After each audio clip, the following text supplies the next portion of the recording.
നമ്മുടെ കൊല്ലത്ത് നല്ല നാടൻ ഊണ് കിട്ടുന്ന സ്പോട്ട് പരിചയപ്പെട്ടാലോ?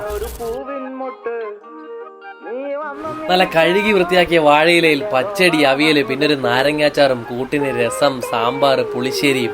അപ്പൊ എങ്ങനെയാ തുടങ്ങല്ലേ എന്ന് ചോദിച്ച ചേട്ടൻ ചോറും മീൻകറിയും വിളമ്പി തുടങ്ങി. ഊണിന് സ്വാദേകാൻ നല്ല പൊരിച്ച കണമ്പും ചിക്കൻ ലിവറും കൂടെ കൂട്ടി.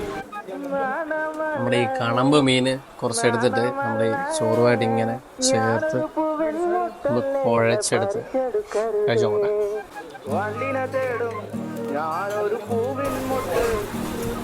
ഫ്രഷ് മീനാട്ടോ, അടിപൊളി കിട്ടാം.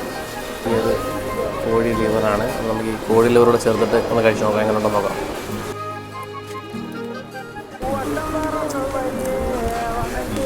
ഒന്നും പറയാനില്ല. അവസാനം കുറച്ച് പുളിശ്ശേരിയോട് കഴിച്ച് ഒരു പിടി പിടിച്ചാൽ സൂപ്പർ. 70 രൂപയുടെ ഊണിന് 3 കൂട്ടുകറികൾ മാത്രമുള്ളൂ എന്ന് ചോദിച്ചാൽ അടിപൊളിയാണ്. അടിപൊളി.